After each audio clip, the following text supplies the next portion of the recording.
Taurus New Moon, May 16th, 2026. It is probably one of the most powerful new moons of 2026. So let's jump in because there is so much to talk about in respect to the new beginnings, the transformation, the breaking down, the breaking through, the new identities. Like, this is very new world, new earth, consciousness, lunation kind of thing. I am going to be sharing a lot of information to support you throughout this entire new moon in Taurus because new moons are a time of planting seeds, new beginnings. It's like stepping into this fresh energy, right? And so this is the time that we want, and it's perfect. Like, I always plant things around the Taurus new moon, like physically plant things, planting seeds, because, that beautiful spring energy is in full swing.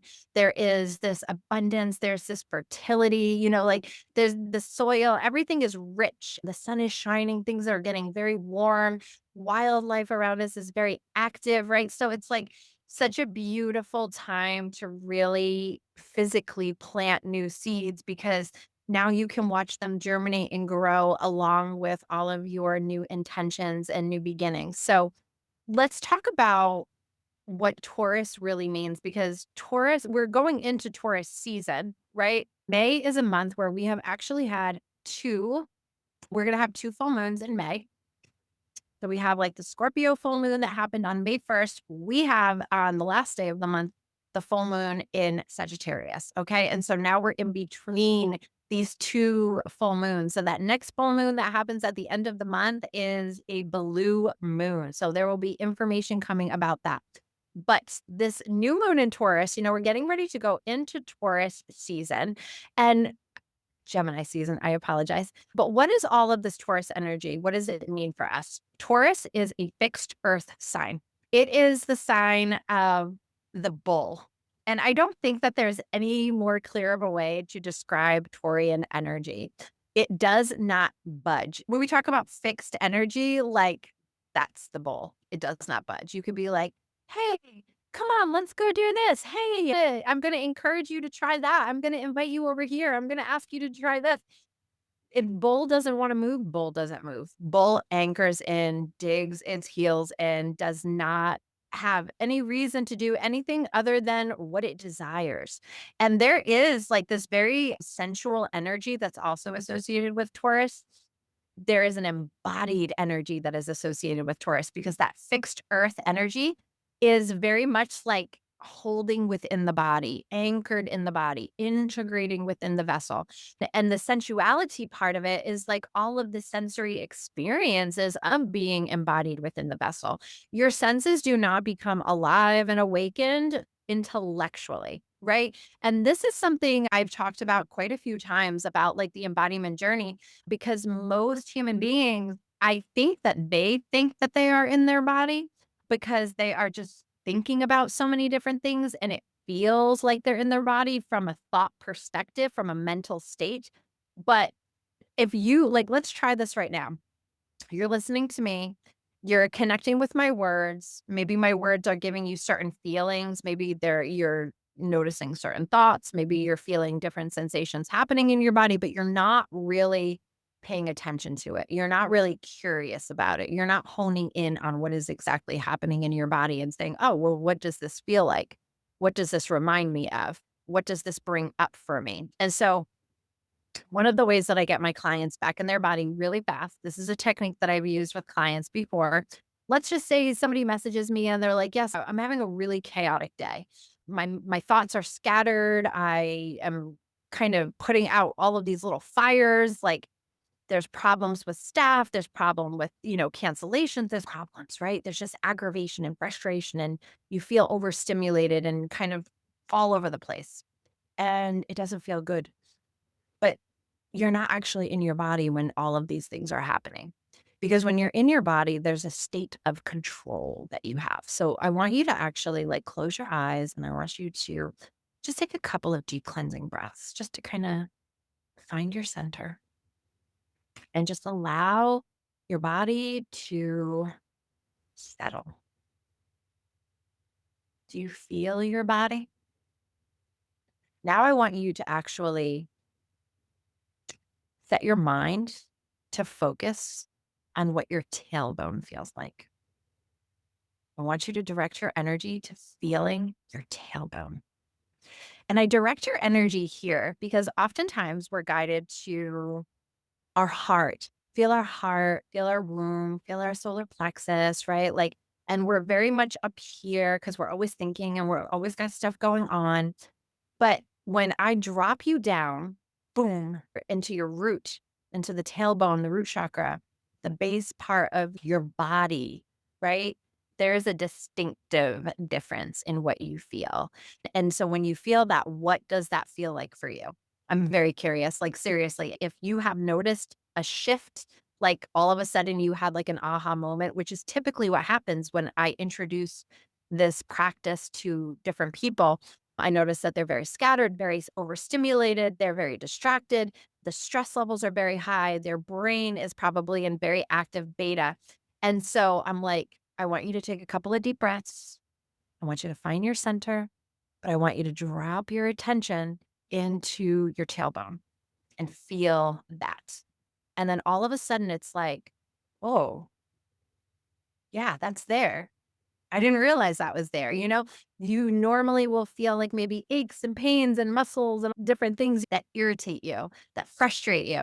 But to be in the body is to return to the self and to return to the wholeness of who you are because your body is present. It's materialized in this particular realm. And that was based on the fact that you decided to be here in this earth realm, on this planet, to have this very human embodied experience with your thoughts, with your feelings, with your vessel, with your soul, with your spirit, but also with your fears, with your struggles, with the different things that hold you back and actually cause you to not see yourself clearly, right? And so there is a dichotomy to who we are. And I find that because so often we are very distracted and in the mental energy, oftentimes we're not feeling our body. We're not actually realizing how we are in our body. And then we want to activate the senses. We want to smell, like what kinds of smells are in your space, you know? And if you want, you can smell some different oils and you can light a candle. You can do different things. You could use a perfume. You could bake cookies, you know, like there's so many different things that can contribute to the sensory experience of your surroundings, really taking the time to look at the world around you and appreciate it, you know, the colors within the flowers and the trees and the wildlife and the sky and the clouds. And this is that time of year, which is why the embodied experience becomes so primary for us as human beings, is because nature is coming alive in this particular the season of Taurus. Things are really growing and there is abundance and new things are taking shape, you know, throughout the process of spring. But we're not in those earlier phases of spring where it's kind of wonky, right? Like I grew up in New England. And so, you know, March 20th, you know, you're going into spring, but up north, it does in the northern states, it does not feel like spring for quite some time. And so I remember because I live in Florida now, which it's like it's either summer or spring all the time. But I remember feeling like we were getting chipped out of something, like, didn't make sense to me. I'm like, "Wait a second, how could it be spring and yet we would still have freezing rain? We could still have a blizzard. We could still have all of these different storms, right?"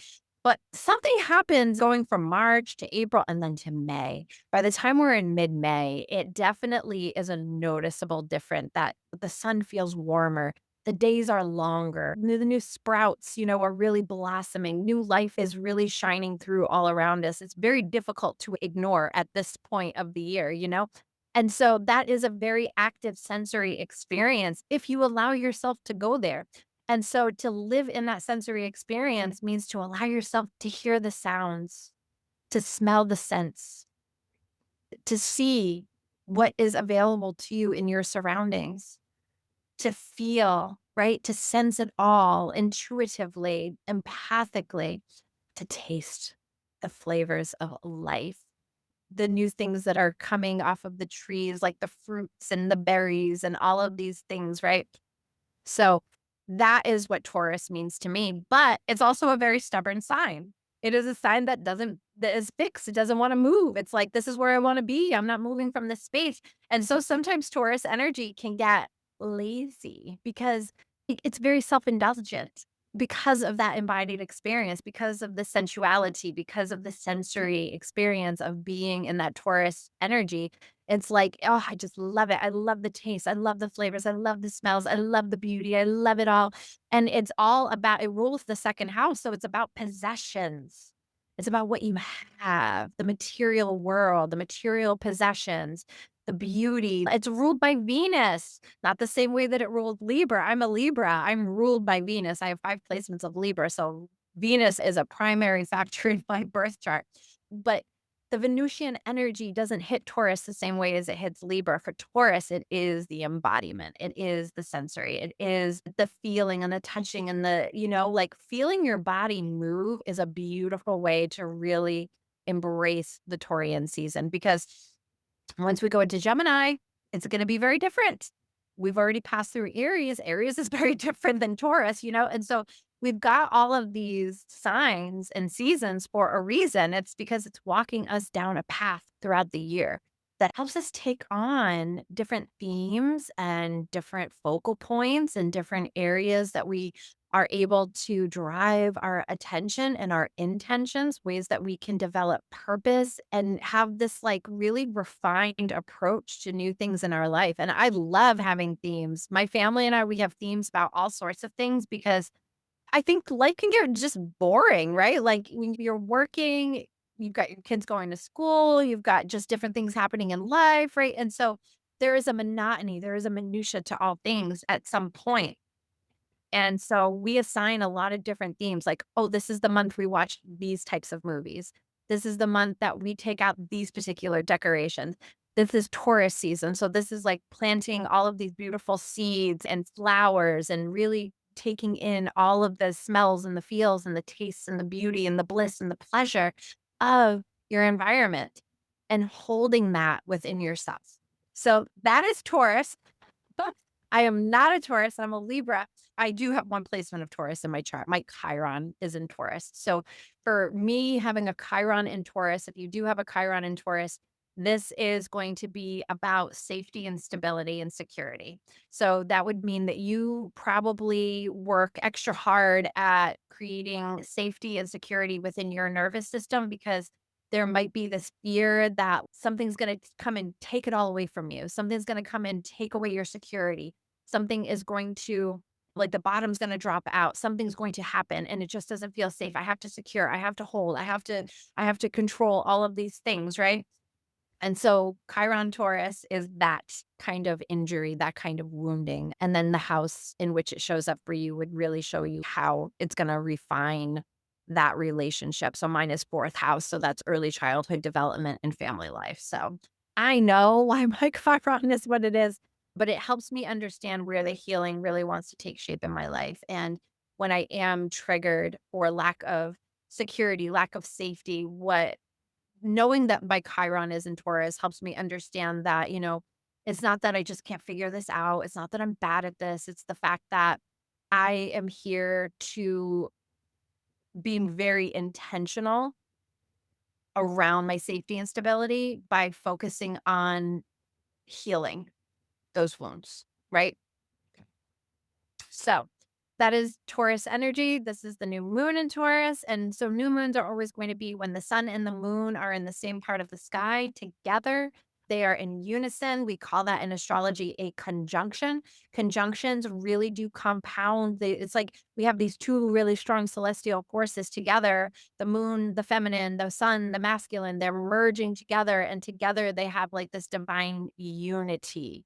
But when that divine unity comes together, it has a particular way of speaking to us. And that way of speaking is saying, hey, this is a time to plant new seeds of creation.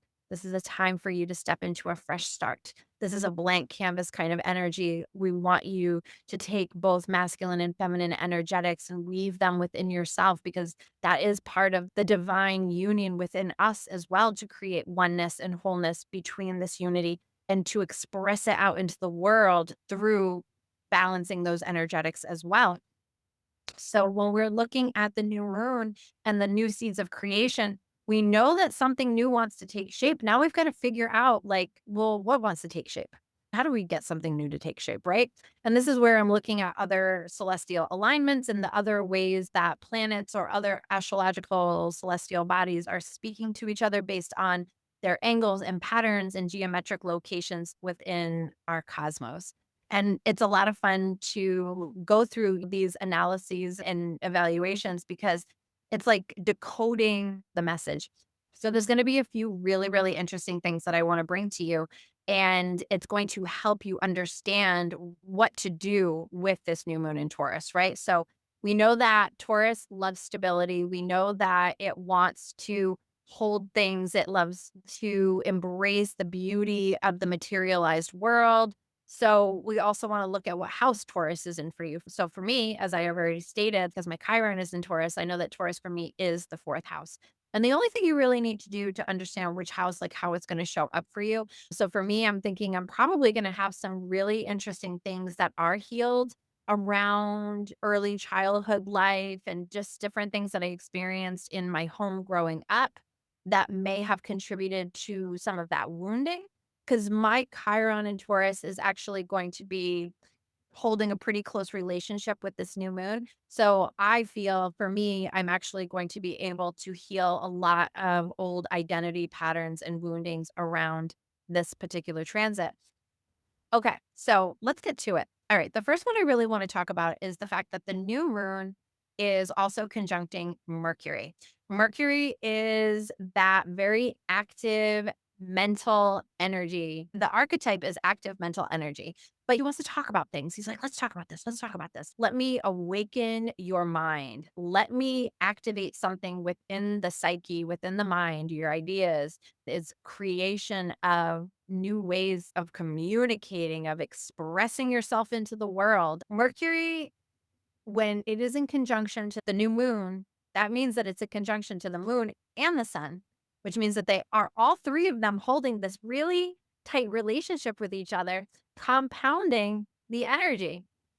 And so we know sun and moon together want to create something. Well, add in a little spice of Mercury. What do you get there in the sign of Taurus, right?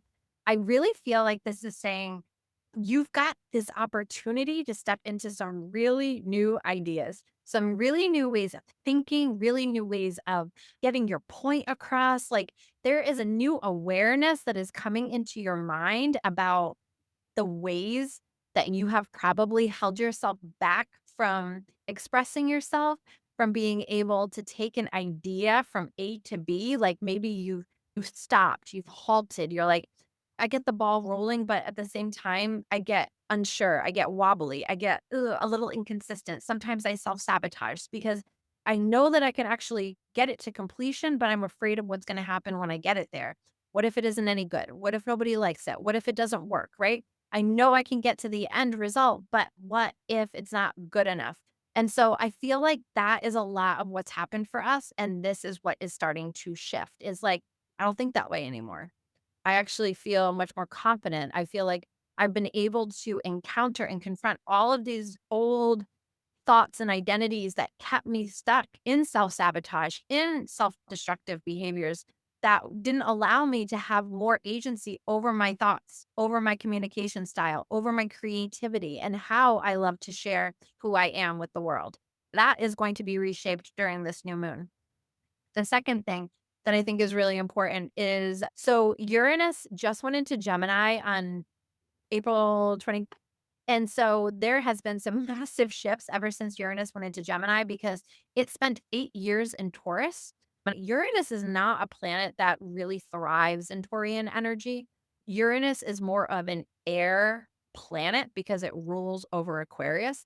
And so an air planet like Uranus doesn't necessarily have this very, very harmonious flow when it's in a fixed earth sign. It can feel like I just can't quite get this moving the way I really want. The way I see it in my mind's eye is like if you were piloting a small plane and you're on the runway and you're trying to take off and like if you just can't quite take off. And so it's like the plane just kind of keeps bouncing on the runway. It just keeps kind of bouncing and it's just like I can't get off the ground. I can't get it off the ground. It just keeps bouncing. So I feel like that was the energy of Uranus and Taurus. And that wasn't necessarily easy for a lot of us, but it did give us an opportunity to gain clarity and really see different areas of our lives that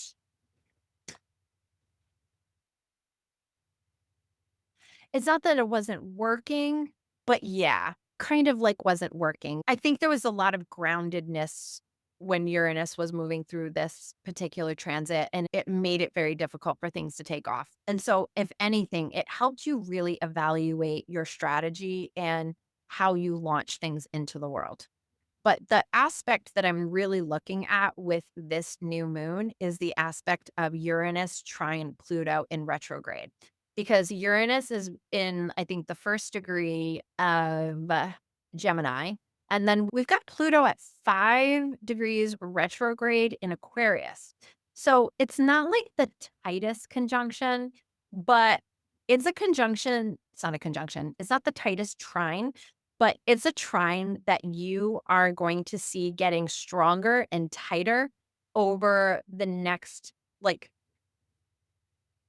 I would say over the next year, to be completely honest. I think over the next year, because Uranus is going to move slow. Pluto's going to backtrack all the way to 3 degrees in Aquarius in its retrograde, comes out of retrograde October 15th. As Uranus is moving forward very slowly, Pluto is moving backwards very slowly. Over the course of the next year, they're going to hit each other.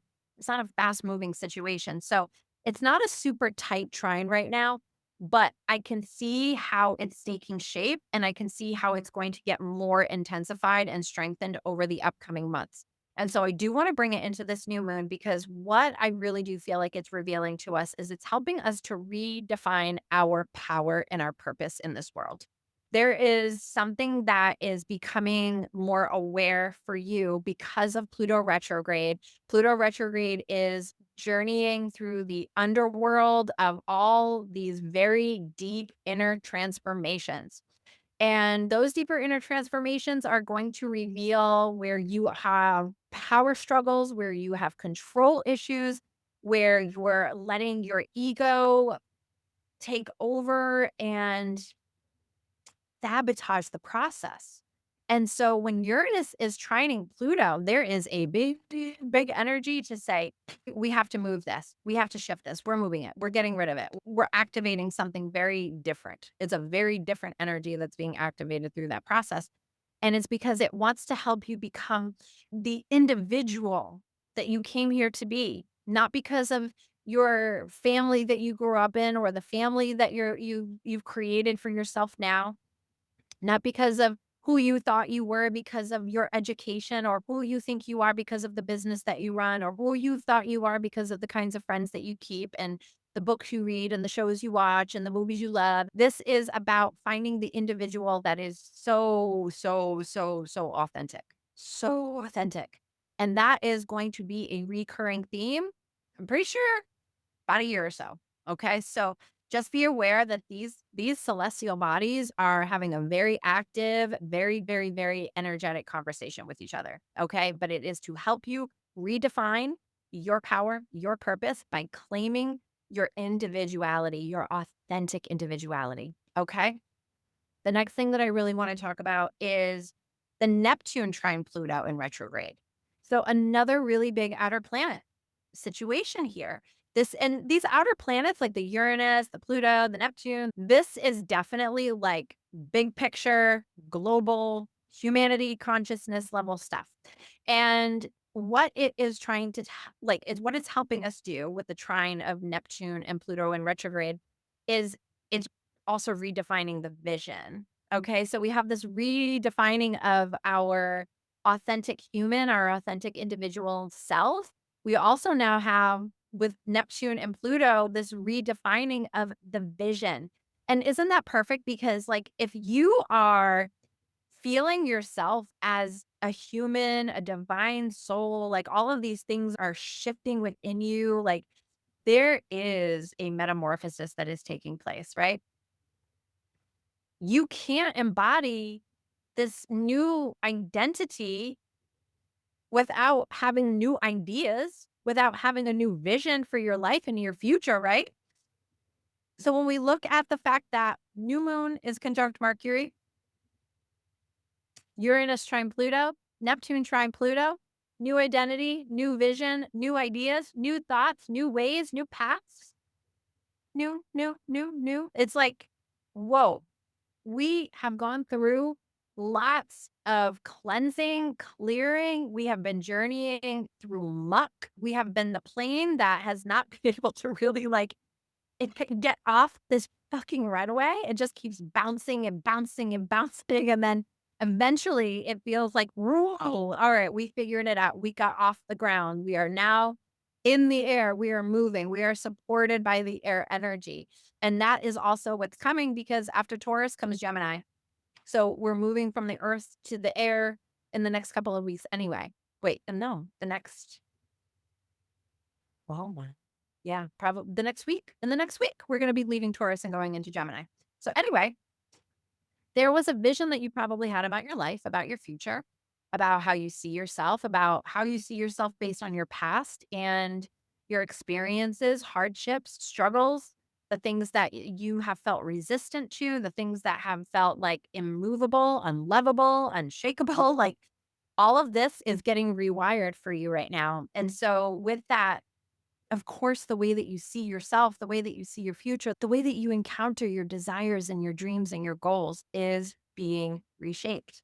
You may be surprised that all of a sudden, how you thought you saw things taking shape for the next 5 years of your life, all of a sudden is like, I don't want that anymore. That's not the way I think anymore. That's not the way I see it anymore. That's not actually, doesn't really mean the same to me. You maybe you were gripping onto it because you thought this is what I wanted. I wanted this for the past 10 years, 5 years, 30 years. And now all of a sudden, realize I don't want it anymore. I realize that it doesn't have the same kind of value that I thought it did. It doesn't mean the same to me as it did. And sometimes that can be scary when you've been working towards something for a really long time and then all of a sudden you're like, oh my God, I'm having this realization that I actually don't want this for myself. This actually isn't in my highest alignment. This actually isn't part of my most authentic path forward. Holy shit, you know? And so maybe you feel bad about that because you told everybody in the world, this is the plan, this is the vision. Now it's changed. The path has changed. You are changing. This is where if anybody feels any sort of way about this, that, it doesn't feel like, yes, this is exactly what I felt was happening for me. Thank God. It feels like, oh my God, what am I doing? Oh my God, what am I going to do? How am I going to pivot this? How am I going to change this? How am I going to get there? Like, what the heck? How am I going to talk about this with people? I want you to just be aware that every single human being on this planet, if we are here, we are on an evolutionary journey. We are on a journey of transformation. We are on a journey of awakening, alignment, ascension. We are all here to grow and develop and to heal and to learn. And that when our lives look like they're taking a different shape, that's not a bad thing. We can interpret it as a bad thing, but that's usually just coming from the ego because the ego's like, whoa, I don't have control over this. I didn't see this coming. I don't know what to do. I don't know how to keep you safe. But the authentic human within you that has a divine soul says, I trust this. I trust where I'm being led. I trust the process. I trust the surrender. I trust the unity. I trust the oneness. I trust the fact that no matter what happens in my life or who I am not separate from the whole. I am not separate from source. I am not separate. I am part of that. And if this is happening for me right now and happening in my life, happening to me, happening for me, then it must be for a reason. And not because I took a wrong turn and not because I'm on the wrong path and because I'm not good enough and because I can't figure shit out and because I constantly make mistakes and change my mind. It's a new world. It's a new collective of humanity. And it's a new life and trajectory that's taking shape for you. Okay, there's one that I really wanna talk about that kind of connects to different things. All right, we're gonna talk about some goddesses. We're gonna talk about some goddesses, some really powerful goddesses. Kind of wanted to save this for the end because I feel like all of this is gonna tie together. So, even though we have these different planets that are contributing to the flavor of this new moon, like how it's gonna help us, support us, move us forward. There's also these other asteroids, these other fixed stars, and other celestial bodies that are also contributing that I wanted to just make you aware of. And so the ones that I'm going to talk about right now are the asteroids of Hecate, Sekhmet, and Sedna. And each of these are actually holding a really powerful aspect to this new moon. Okay. So Hecate is the queen of the witches. She is the queen of the crossroads and the in between. Sekhmet is the lioness headed sun goddess of ancient Egypt. She's the daughter of Ra. Hecate is Greek. For anybody who isn't familiar with Hecate in mythology, she is of Greek origins. Okay. She is the triple goddess, the maiden, the mother, the crone. She is a great alchemist. She is a wise healer. She is so many different things. But Sekhmet and Hecate are traditionally darker goddesses because of how they help you clear and move through the darker moments of your life. It is that Black Madonna energy.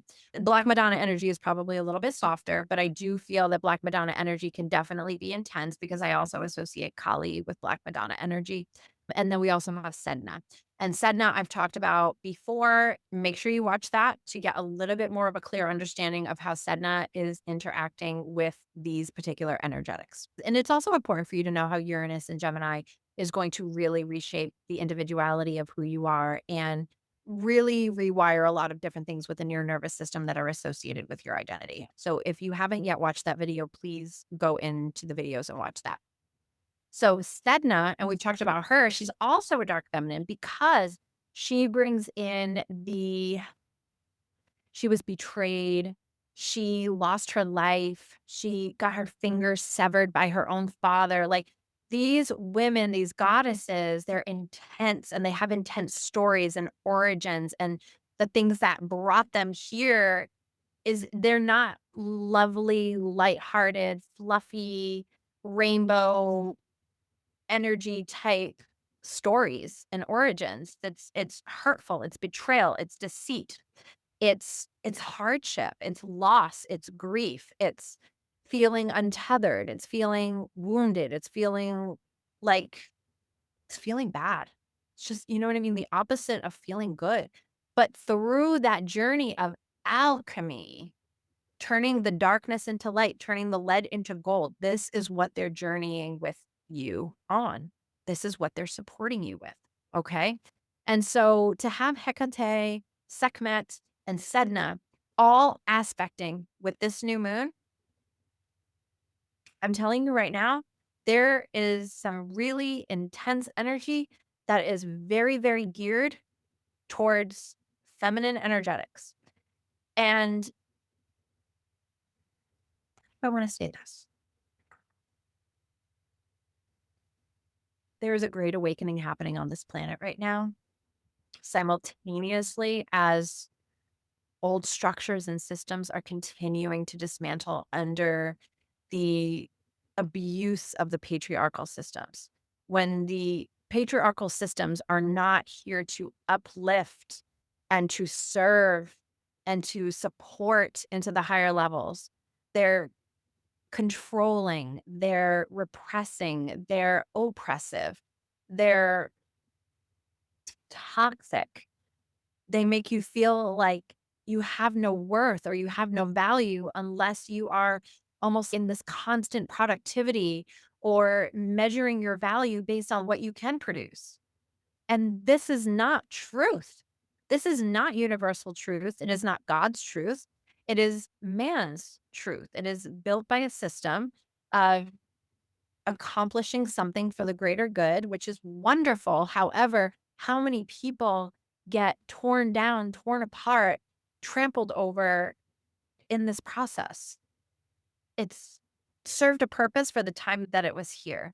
For the time that it was on this planet, it served some element of purpose, right? Because in that phase in this stage of humanity was also when many things were built and created to support productivity and to support the technology and the way that humanity could collapse time around doing certain things, you know? And so I'm not dismissing the gifts that were offered through such a system. However, was that the only way that we were going to get there? I don't think so. But, you know, it is the victor who writes history. It is the stronger one, the bigger one that makes the rules, you know, and definitely through fear. That's the part that's toxic. The fact that you are afraid that if you are not productive, then you are not good enough. The fact that you fear not having enough, the fact that you fear scarcity, the fact that you live in survival, the fact that you have all of these issues around control and judgment and punishment and those kinds of things. That is the patriarchal structure that is being dismantled. I love the divine masculine. Oh my God, do I love the divine masculine? Yes, I do. But there's nothing divine about the masculine structures that have been created in this world. So, because part of their creation was destroying the feminine. And we just can't have that anymore because we need a cohesive balance between both masculine and feminine energetics, you know?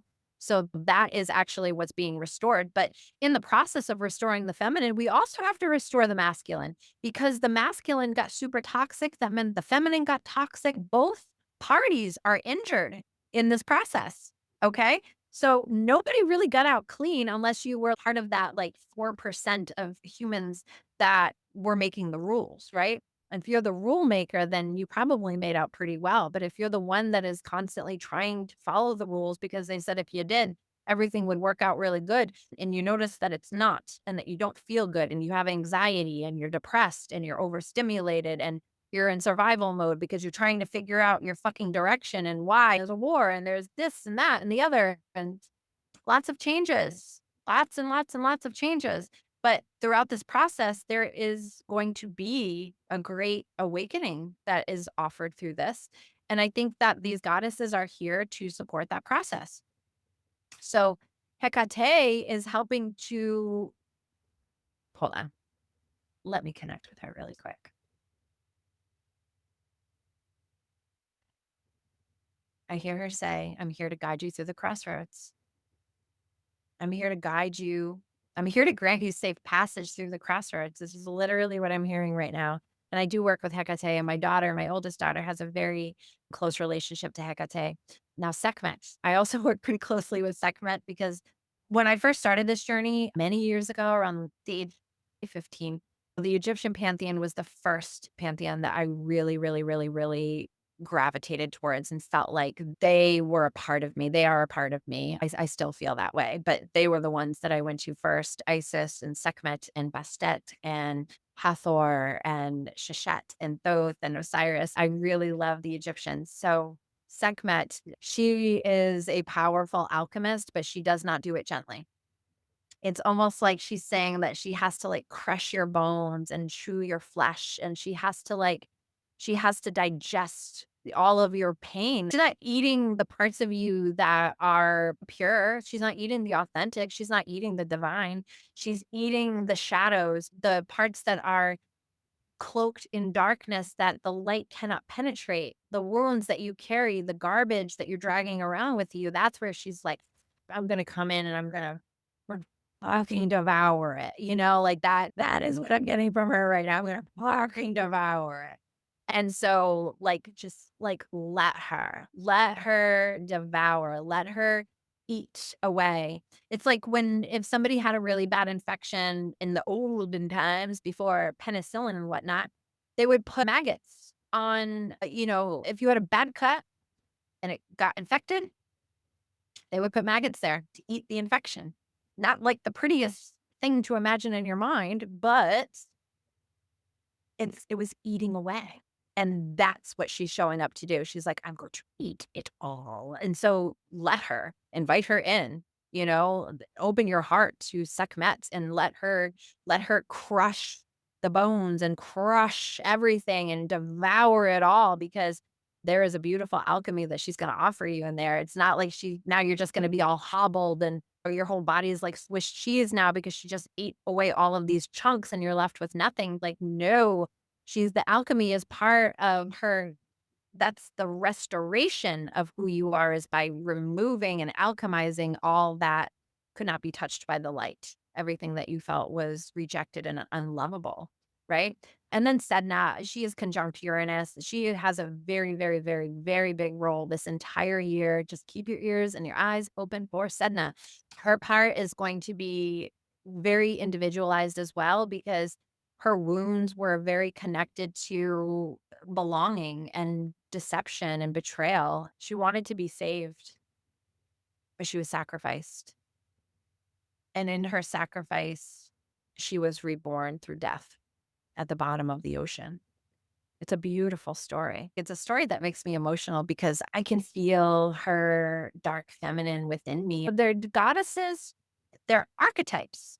We're connecting with the archetypal energy of each of these goddesses because we all have these archetypal energies within us. So it's hidden and dormant. And so, like, when Sedna comes through, she's like, let me show you where you fear not belonging. Let me show you where you feel you've been betrayed. Let me show you where it's time to reclaim your power, call it back to you, take responsibility, let yourself heal, be restored, and then emerge as a creator, emerge as creation.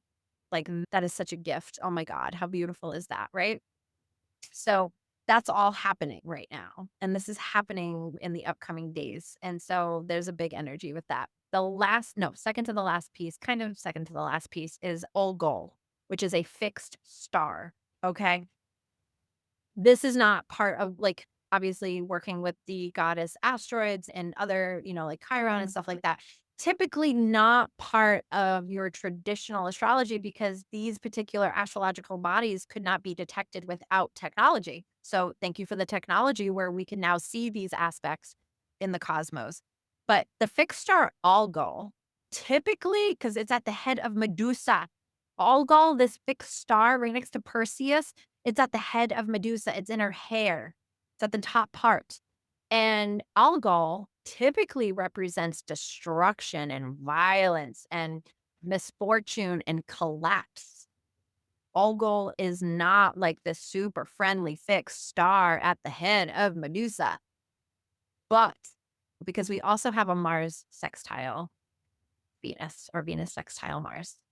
And the fact that Uranus is where it is, the fact that Venus is sextile Mars where they are, means that Algol actually falls right between them.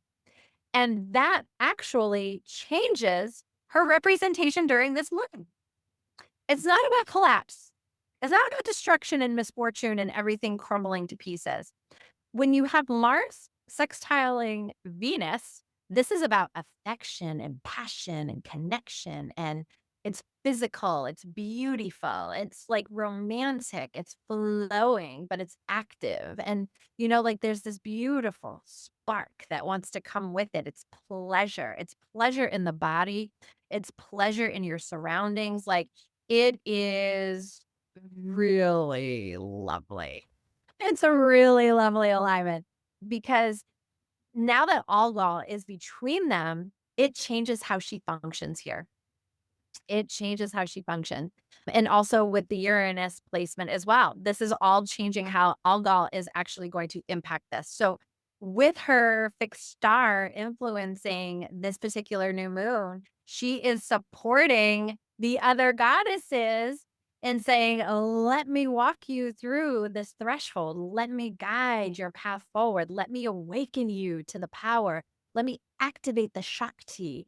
Let me support all of your dreams. Let me make you aware of how close they are and they are within reach. And you just reach in and grab them and magnetize them to you, bring them to you through the state of your pleasure and your authentic identity, and how you connect into this world with genuineness and an open heart and an open mind and that self agency that I was talking about through this creation.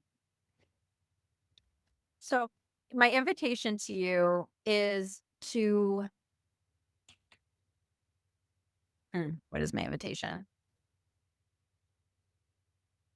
I want you to feel safe in your body. I want you to feel safe in the feminine, masculine principles that you hold within your body. And I want you to feel really aligned to bring them into divine union with each other within you. I want you to know that you don't need to belong to a big structure because those structures are coming down. Like all of this stuff is laying the groundwork for something very big that's happening next year that I've already started talking a little bit about. The breaking down, the breaking down, the breaking through.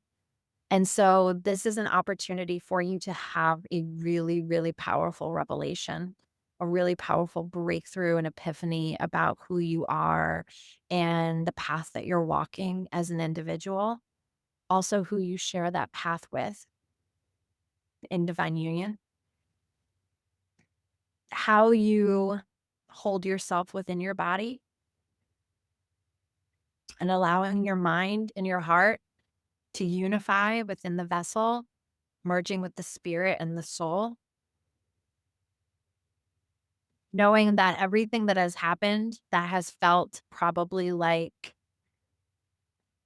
plummets, rock bottoms, really deep emotional upheaval, loss, grief, dismantling, deconstructing, unraveling. This has all been to clear away things that are done.